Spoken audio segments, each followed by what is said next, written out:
Hi, I'm Kemal, and I'm here at Space Ape's office in London with Simon. Hello. Simon's going to explain some things for us, especially why you should upgrade. So go ahead, tell us a little bit.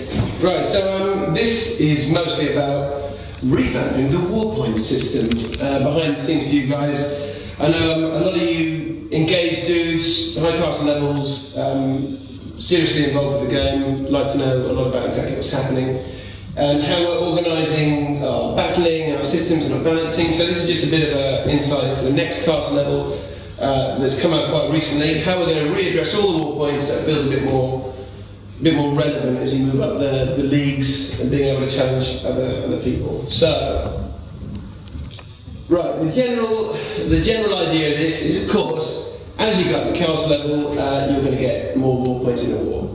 Pretty basic concept. Bizarrely, we don't actually do this at the moment. We kind of do a little bit, but there's a war point cap, as you guys know, 64, the magic number. That's where you kind of hit the ceiling and you can't go any higher than that. So maybe you're a castle level 5 and you're attacking a castle level 7. You're probably going to get similar kind of war points to if you're a castle level 10 attacking a 9, which doesn't really feel right. I think if people have invested a lot of time and a lot of effort in moving up these castle levels, we should give them some meat to scoff. So that's the idea of these war points. So, attacking a higher castle level will provide more war points and vice versa. So, when you're attacking upwards, you're going to get big rewards now, much bigger rewards than you used to. And when you're attacking downwards, we're going to make sure that it's not as worth it as attacking upwards. So, what we really want to do is make sure that people aren't, like, if you're a level 4 and you're just coming to the game and maybe you could become, the next big thing and you're going to be able to smash one of these guys in once your skills have been improved and honed, you don't really want a guy at castle level 9 destroying every single time you log on. So what we want to do is make sure that's not incentivised, it's not a good thing to do. Really, people should be attacking at their level or above, so they get just competition is fun, right? And a guy with a lesser one getting just as many points as you. Exactly. Like you don't want to be in an alliance where you've upgraded everything, you feel like you're contributing the same stuff to somebody who just has put in a medium effort over a few weeks instead.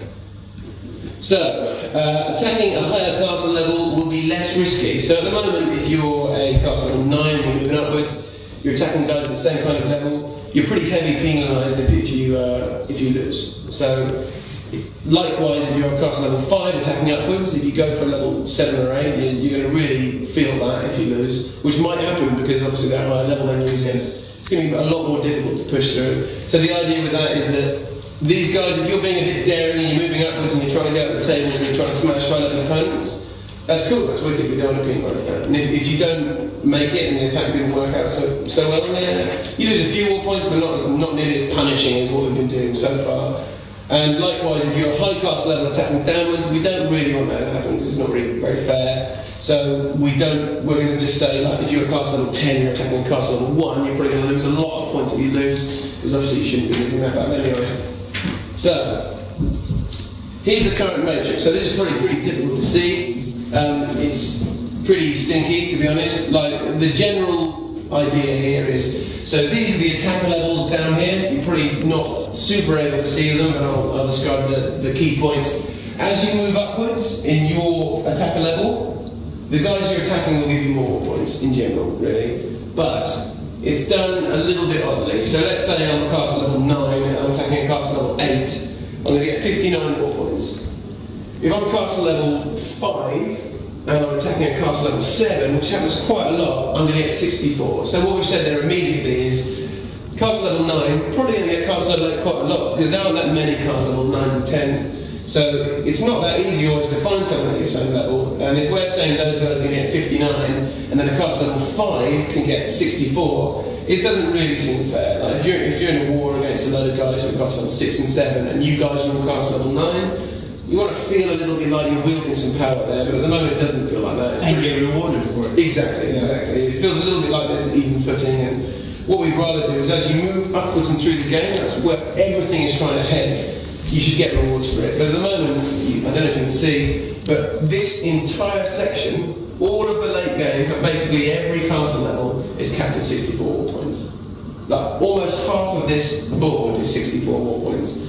So that was a big thing we wanted to get rid of. We didn't want this magic number which is governed everything, and actually that's it, boom, that's all you're ever going to get. Who cares whether you upgrade or not, doesn't really matter, you're going to get the same war points. We don't want that. We feel like there's a lot of reason to move up in just like cool new buildings. We're going to incentivise it with new troop levels, and we didn't just want things to stagnate there and say, okay, we'll just stay at 6 because who cares.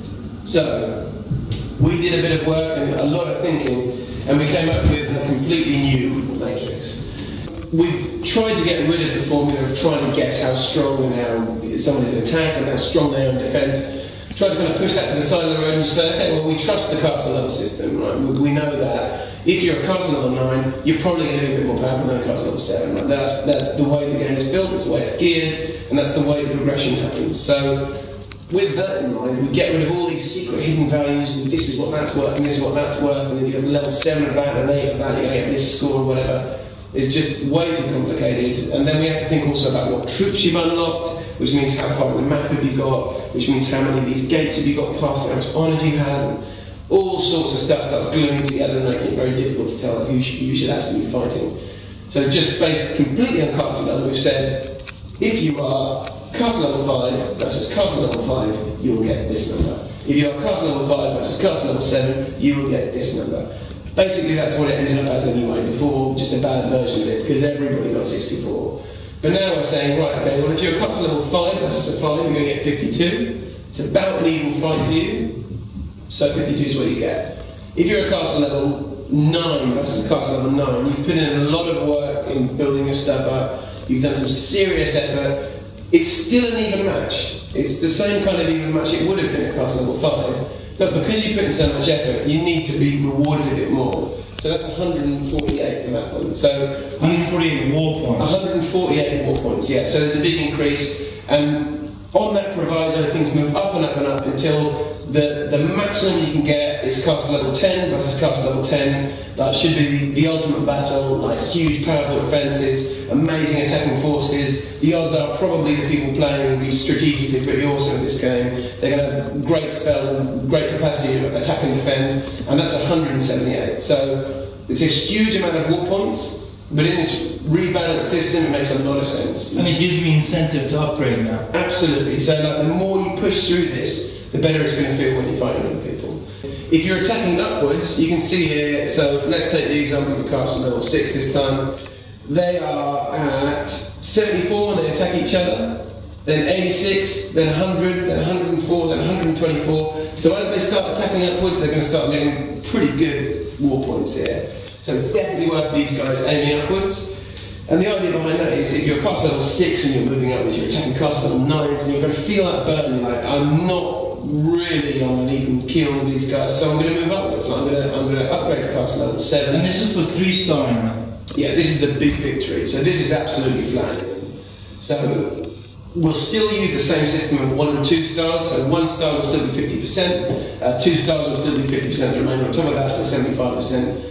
And then this will be the full amount. But really, the core idea here is that we're trying to reward the players who put in, huge amounts of effort and time into getting their castles higher.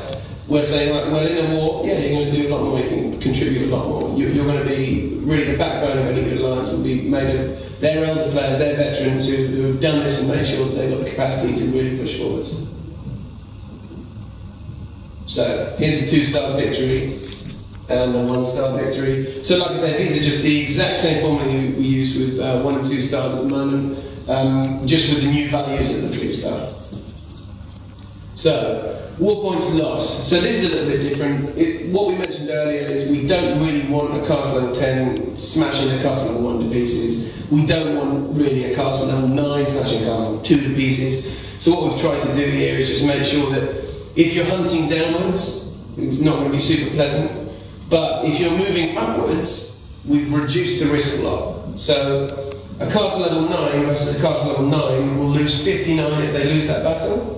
But a castle level 9 versus a castle level 10 will only lose 55. So what we're saying is, as you attack upwards, there's less risk. So you may as well give it a go. Yeah, go for it. Absolutely, commit and give it a bash. Because if you do it, you're going to get a big reward, you're not going to lose too much. But also you're going to get an understanding of what it is to be one of those fire castle levels and exactly what's entailed in it. Yeah, sorry, one second. Sure.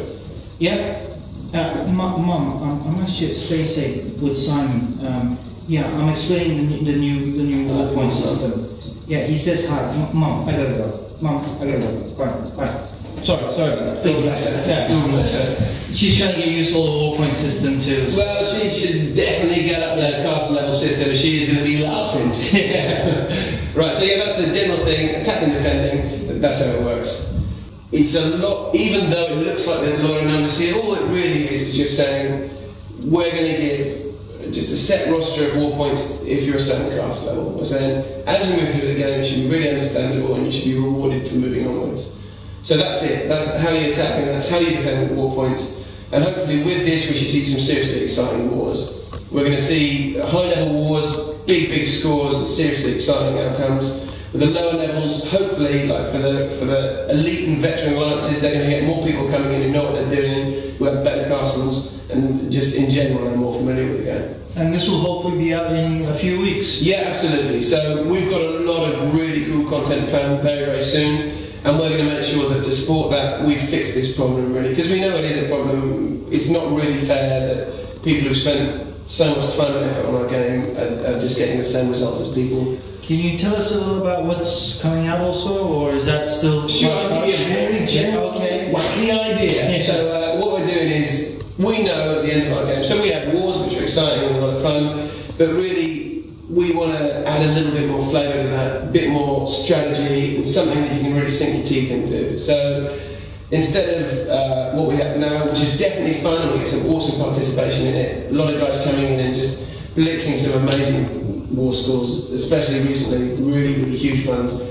What we're going to try and do is add a little bit of thinking to the beginning and giving people in alliances a bit more chance to show that war is a bit more tactical than just smashing each other on the head over and over again. So yeah, it's going to be interesting. It's going to be really cool, and there'll be news about that very soon. A lot of cool teasers for a pretty big feature that's coming up. So hopefully beginning of August, mid to beginning of August. Fingers crossed. If all goes well, we'll keep you guys informed as we always try to do. And yeah, I think when it comes out, coupled with this and the right balancing, and maybe a few tweaks for the guys up the top, we should really have a super engaging thing for you guys to just come in day after day and really enjoy. Perfect. Well, thanks a lot, guys. There you've heard it straight from Simon, from the guys at Space Ape. This is what's going on, revamping, tweaking the game, making it better for all of us all around. Simon, thanks a lot for your time. Thanks a lot. No problems at all. No problems at all. Take care, guys, and we'll see you soon. Bye-bye.